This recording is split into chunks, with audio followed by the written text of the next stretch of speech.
Marseille, ville des places attrayantes et des collines verdoyantes, ville de grande tradition sportive et candidate pour devenir en 2017 la capitale du sport européen, accueille ce jour, 2 octobre, le premier forum euro-méditerranéen avec pour enjeu majeur l'attractivité des territoires par le sport. Il s'agit en 2 jours d'établir une césure entre le sport, vecteur de cohésion sociale et d'identification nationale, à une approche économique qui créerait l'essor et l'émergence des nations. Et le ministre des Sports donc, de votre pays est venu du Congo et avec la ville de Marseille pour être capitale européenne du sport. La ville, mais je connais votre pays, je sais qu'il est sportif, qu'il est organisé, qu'il est dynamique et qu'il rayonne dans toute l'Afrique. Donc on souhaite que ce soit des Jeux très réussis, on n'en doute pas d'ailleurs.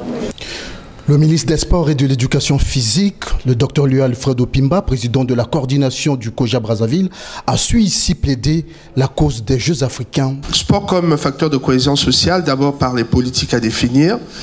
Notre pays, comme dans beaucoup de pays aussi, définit une politique qui se cristallise autour de la démocratisation du sport d'abord, en créant les conditions de la pratique du sport par tout le monde et naturellement la culture du sport d'élite justement dans les différentes disciplines et pour que la compétition puisse en effet donner le meilleur des meilleurs athlètes. Les Jeux africains sont un rendez-vous important pour le Congo.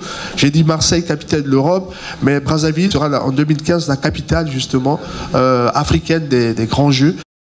Au nombre des thématiques de demain, on prévoit les Jeux africains de 2015, la Ryder Cup 2018. Quel rayonnement pour les villes hôtes.